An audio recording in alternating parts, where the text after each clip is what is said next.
ইলিশ এমন একটি মাছ, এটি যেভাবেই রান্না করুন না কেন তা খেতে কম বেশি সুস্বাদু হবে। ইলিশের অনেক রকম রেসিপি রয়েছে। আজকে আমি তার মধ্য থেকে আমার সবচেয়ে পছন্দের যে রেসিপিটি ইলিশের, সেটি আপনাদের সাথে শেয়ার করব। রেসিপিটি করা একটু ঝামেলার এবং কষ্টকর হলেও রান্নার পরে যখন খাবেন তখন মনে হবে যে এতক্ষণ ধরে যে কষ্টটা করেছি সেটি পুরোপুরি সার্থক। নমস্কার বন্ধুরা, পারিজাত কিচেন উইথ ভিলেজ ফুডে আপনাদের সবাইকে স্বাগত জানাই। প্লিজ প্লিজ বন্ধুরা, আমার চ্যানেলটি সাবস্ক্রাইব করে আমার পাশে থাকুন। আপনাদের একটি সাবস্ক্রিপশন আমাকে এরকম অসংখ্য নতুন নতুন ভিডিও তৈরি করতে অনুপ্রাণিত এবং উদ্বুদ্ধ করে। আজকের রেসিপিটি করার জন্য ইলিশ মাছ ছাড়াও আমার আরেকটি উপকরণ লাগবে, সেটি হচ্ছে লাউ পাতা। তো আজকে আমরা রাতের বেলায় এই রেসিপিটি করব, সেই জন্য আমি বিকেল বেলায় লাউ পাতা কেটে রেখেছি। দেখুন বন্ধুরা, এটি আমাদের নিজেদের বাগানের লাউ গাছ, আমরা নিজেরা করেছি।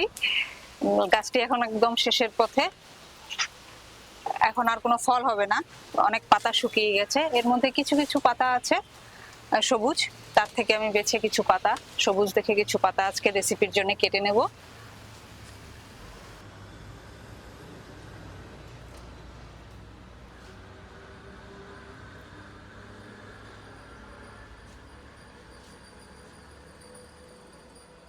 লাউ পাতাগুলো কেটে আমি ভালোভাবে ধুয়ে পরিষ্কার করে নিয়ে এসেছি। এই দেখুন, বটার দিকটা কেটে ফেলে দিয়েছি, এরকম ভাবে কেটেছি। এখানে কিছু একটু বড় পাতা আছে, এটাও কাজে লাগবে, আলাদা করে নিয়েছি দুই রকম। এটা কচি পাতা, এটা তার থেকে একটু বড় পাতা। ভাত চাপিয়ে দিয়েছি, ভাতটা হতে হতে আমি মাছগুলো মেরিনেট করে রাখবো। আজকের রেসিপির জন্য আমি এখানে 8 পিস নিয়েছি ইলিশ মাছ। এই মাছটা খুব বেশি বড় না, একটু ছোট সাইজের, তবে এটা একদম গঙ্গার, আমাদের এখানে গঙ্গার মাছ, খেতে কিন্তু খুব ভালো স্বাদের হয়। মাছ মেরিনেট করার জন্য যে মশলাগুলো দেবো সেটা হচ্ছে জিরে বাটা।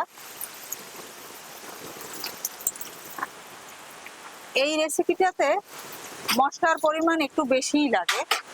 মশলা যদি কম হয় তাহলে কিন্তু খাওয়ার সময় মানে টান পড়ে যাবে আর কি, তাই একটু চেষ্টা করবেন মশলাটা একটু পরিমাণে বেশি দিতে।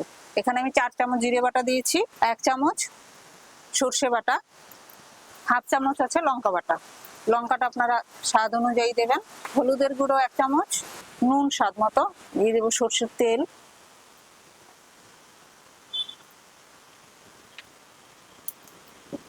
এবারে ভালোভাবে মাছের সাথে মশলাটা মেখে নিতে হবে। মাছগুলোর সাথে মশলা খুব ভালোভাবে মেখে নিয়েছি, এবার এটাকে ঢাকা দিয়ে রাখবো।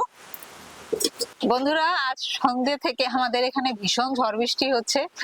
কিছুক্ষণ আগে কারেন্ট চলে গেছে, এখন অন্ধকারের মধ্যে আছি, তাই টর্চ জেলে, মোবাইলের আলো জেলে পাখিটা শুটিং করতে হচ্ছে। তো এই অন্ধকারের মধ্যেই মানে রান্নাটা কমপ্লিট করতে হবে। আমি এই যে লাউ পাতাটা নিয়েছি, লাউ পাতাটা এখন হালকা ভাপে সিদ্ধ করে নেব। এখানে জল ফুটে গেছে, নুন দিয়ে জলটা একটু ফুটিয়ে নিয়েছি। এবার এই লাউ পাতাগুলো দিয়ে দেবো। এটাকে বেশি সিদ্ধ করব না, 2 থেকে 5 মিনিট জাস্ট একটু ভাপে নরম করে নেব। লাউ পাতা সিদ্ধ হয়ে গেছে, এবার এটা তুলে নিচ্ছি। তুলে ঝাঁঝরিতে ঝরা দিয়ে নেব যাতে জলটা ঝরে যায়। ভাত হয়ে গেছে, এবারে মাছ ভাপা দেওয়ার পালা। মাছ ভাপা দেওয়ার জন্য আমি এখানে একটা সসপ্যান নিয়েছি। এবার এই সসপ্যানে এই যে লাউ পাতা নিয়েছিলাম, আপনাদের দেখিয়েছিলাম, 2 ভাগে আমি লাউ পাতা নিয়েছিলাম।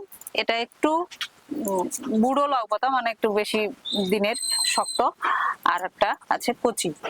এই শক্ত লাউ পাতাটা সসপ্যানের নিচে আমি একটু বিছিয়ে নেব এভাবে।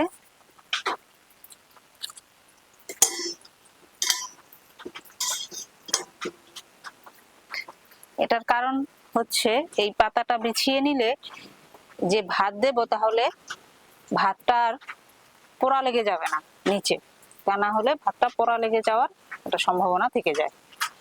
এভাবে সুন্দরভাবে পাতাগুলো বিছিয়ে নেবেন। এবারে এর উপরে দিয়ে দেবো 1 লেয়ার ভাত। ভাতটা কিন্তু অবশ্যই একদম গরম গরম দিতে হবে।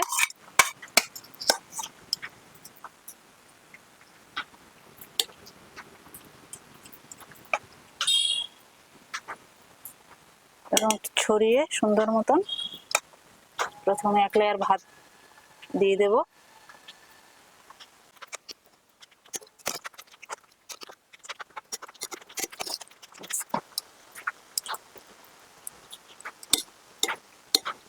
এবারে এই ভাতের উপরে দিয়ে দেবো যে কচি পাতাগুলো, যেটা আমি জলে একটু হালকা ভাপ দিয়ে নিয়েছিলাম।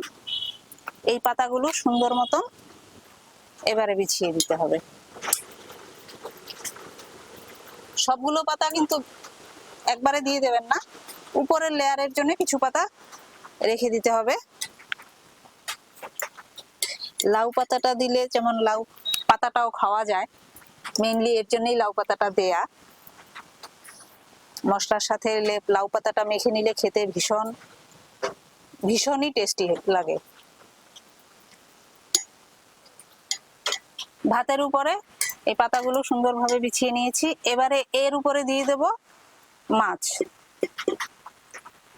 মাছগুলো সুন্দরভাবে বিছিয়ে দিতে হবে।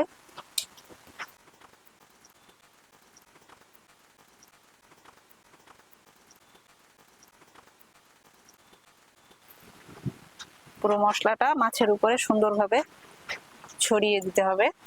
উপরে দিয়ে দিচ্ছি গোটা কাঁচা লঙ্কা, বেশ কয়েকটাই দিচ্ছি, স্বাদ অনুযায়ী ঝাল যে বেশি খাবে কম খাবে এটা মেখে নেওয়া যাবে।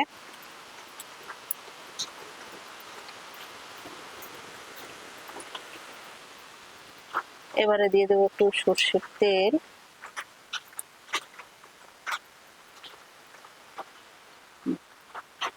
এবারে এর উপরে বাকি পাতাগুলো খুব সুন্দরভাবে বিছিয়ে দিতে হবে।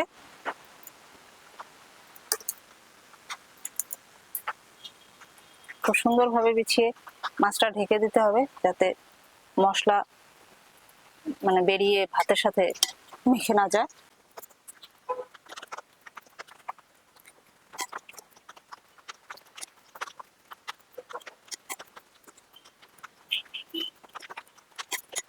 দেখুন একদম পুরো ঢেকে দিয়েছি, কোথাও ফাঁকা নেই। এবারে এর উপরে আমি আরেক লেয়ার গরম ভাত দিয়ে দেব।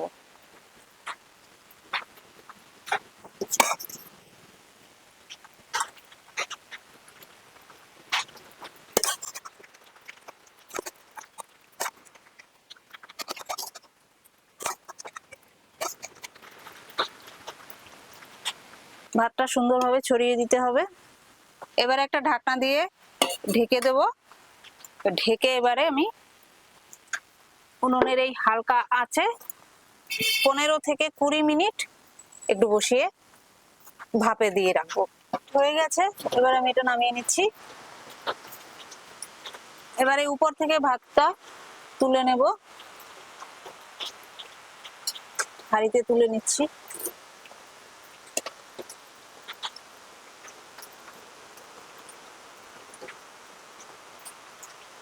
এবার পাতাটা সরিয়ে দেখব মাছগুলো কেমন সিদ্ধ হলো।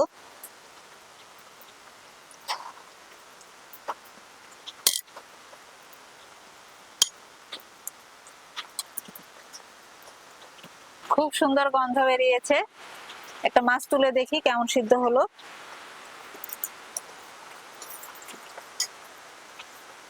দেখুন একদম গলে গেছে, এই দেখুন একেবারে মোমের মতো গলে গেছে মাছ, বুঝতেই পারছেন। তাহলে আপনারাও বাড়িতে বানিয়ে ফেলুন এরকম লোভনীয় স্বাদের ইলিশ ভাপা। সকলকে অসংখ্য ধন্যবাদ এতক্ষণ ভিডিও দেখার জন্য। রেসিপিটি ভালো লাগলে লাইক শেয়ার কমেন্ট অবশ্যই করুন, আর প্লিজ প্লিজ প্লিজ চ্যানেলটি সাবস্ক্রাইব করে আমার পাশে থাকুন। আবারও দেখা হবে অন্য কোনো ভিডিও নিয়ে, নতুন কোনো রেসিপি নিয়ে।